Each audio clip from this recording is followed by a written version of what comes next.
Rondo Hatton. Rondo Hatton never matched the classic Hollywood image, and that difference made him unforgettable. In the early 1930s, he worked as a sports writer in Florida until his life abruptly changed. Acromegaly, a rare disorder caused by a pituitary tumor, began altering his face and body. His jaw, brow, and hands gradually enlarged, reshaping both his appearance and his future. While many viewed his condition as a flaw, Universal Studios saw opportunity. Rather than hide his differences, they cast him in horror films that embraced them. Movies like House of Horrors and The Brute Man were built entirely around his striking presence. Debate followed over whether those roles were exploitative, yet film historian Tom Weaver described Hatton's performances as quietly tragic, revealing emotional depth beneath his monstrous characters. Off-screen, Hatton endured dismissive treatment, often receiving little more than a paycheck while facing gawking crowds and sensational headlines. Despite this, he earned a loyal horror following, not because of his condition, but because of the eerie calm he carried into every scene. Hatton died at 51 from a heart attack, likely tied to acromegaly. His legacy lives on through the Rondo Hatton Classic Horror Awards, honoring a man whose image reflected Hollywood's uneasy relationship with physical difference. Michael Dunn. In a world fixated on perfect height and symmetry, Michael Dunn shattered expectations. Born in Shattuck, Oklahoma on October 20th, 1934, standing only 3'10" in because of a rare skeletal disorder, Dunn's physical differences became the quiet backdrop to his rising talent. By the 1960s, he was no longer a novelty, he was a force. His breakthrough role as Glocken in Ship of Fools earned him an Academy Award nomination for Best Supporting Actor, a rare achievement, especially for someone with a visible disability. This moment wasn't just about representation, it challenged Hollywood's polished illusion. Still, Dunn was frequently typecast in stereotypical roles, eccentric villains, comic relief, or tragic figures. That shifted with Dr. Megalito's Loveless in The Wild Wild West from 1965 to 1968. His performance as the brilliant, vengeful antagonist turned him into a cult icon, proving that intellect, not appearance, could dominate the screen.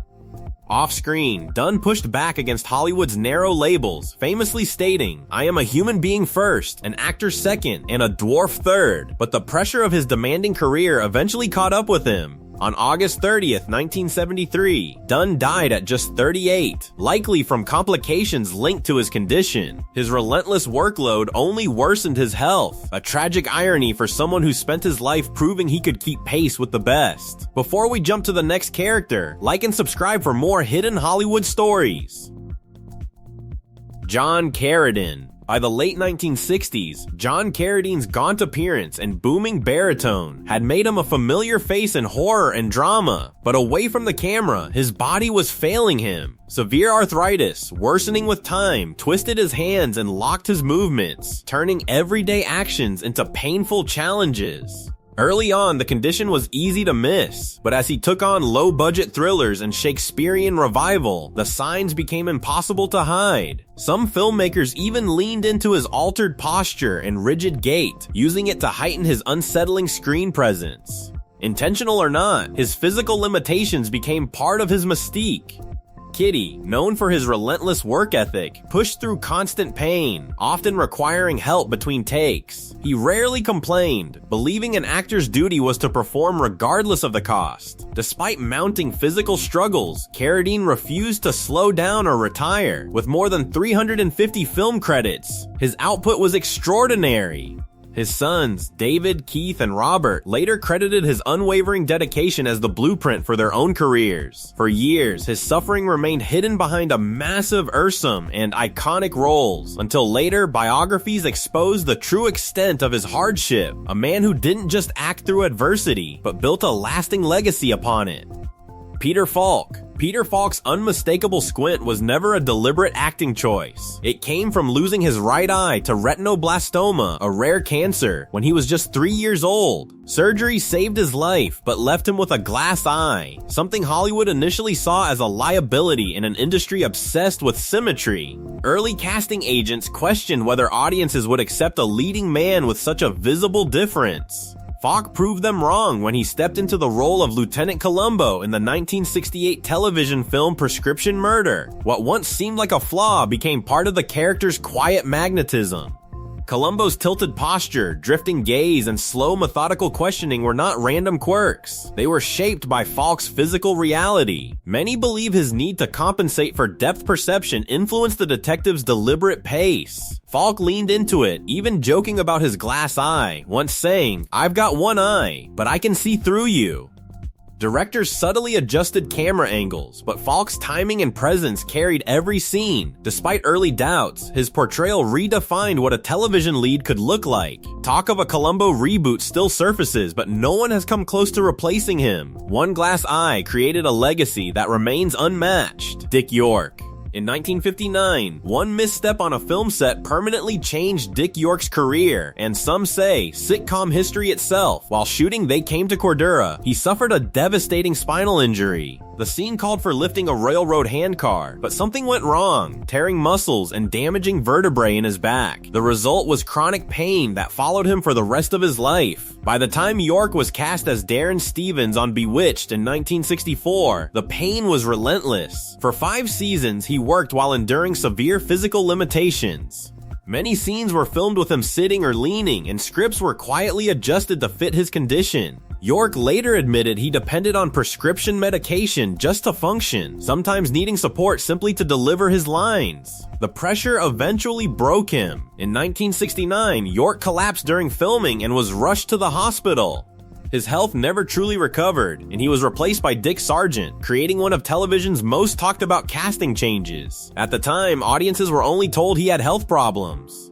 Years later, York revealed the full scope of his injury and his battle with substance dependency. In his later years, he turned toward advocacy, founding Acting for Life, a non-profit dedicated to helping those in need. Annette Funicello. In 1987, Annette Funicello, beloved as one of Disney's original Mouseketeers and a star of 1960s beach films, received a life-altering diagnosis. Multiple sclerosis, a progressive disease that slowly steals muscle control, began changing everything. For 5 years, she kept her condition private, fearing that Hollywood would see illness as a fatal flaw. In 1992, she finally spoke publicly, telling People magazine, "I didn't go public because I didn't want pity." Her honesty shifted perceptions. Annette began appearing in a wheelchair, not framed as tragedy, but as strength. Her openness brought awareness, raised funding for MS research, and encouraged others in entertainment to acknowledge their own struggles. Through the Annette Funicello Research Fund, she became a powerful advocate. Her silence had reflected a deep-rooted industry fear that visible disability meant professional risk. Annette passed away in April 2013, but her courage permanently reshaped how chronic illness is viewed in entertainment. James Aries.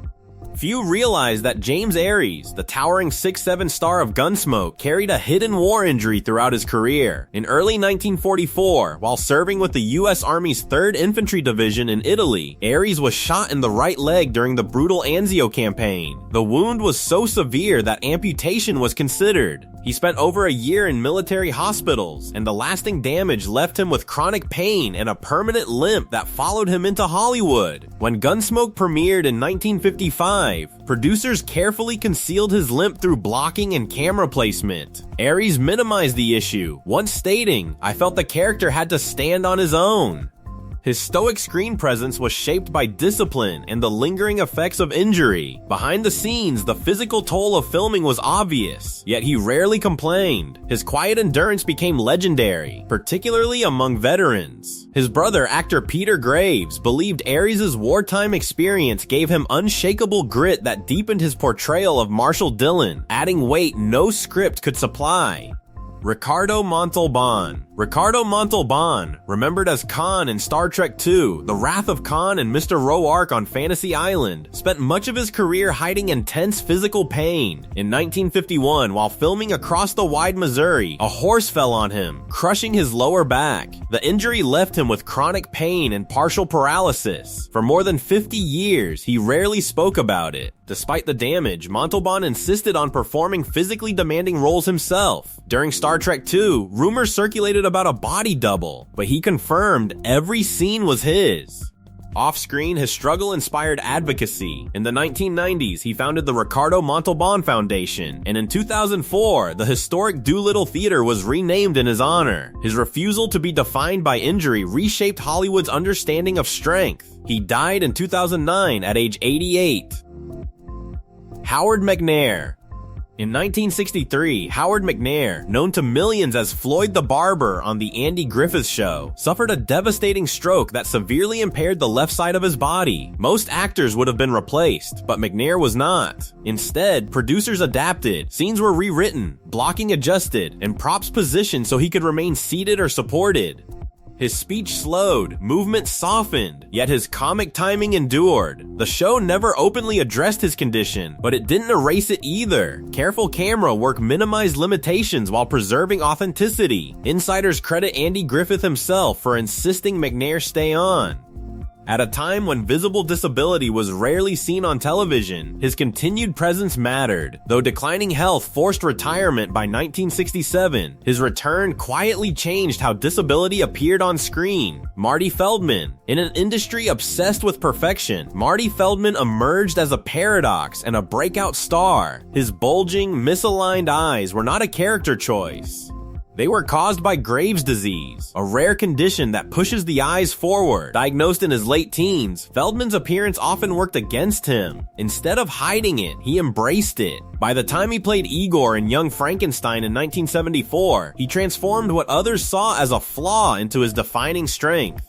With his shifting hump, exaggerated posture, and unforgettable stare, he didn't just perform the role, he dominated it. Critics praised his timing, but it was his look that made him iconic. Fans famously said, he made weird beautiful, celebrating how he turned a medical condition into comic brilliance. Off-screen, Feldman challenged Hollywood's obsession with ideal beauty, choosing roles that mocked conventional standards. His sudden death on December 2, 1982, while filming in Mexico City, shocked audiences worldwide. Official reports cited a heart attack, though years of heavy smoking and stress were blamed. At 48, his career ended early, but his legacy endures, proving imperfections often leave the deepest mark. If you enjoyed this video, like, comment, and subscribe for more. Thanks for watching.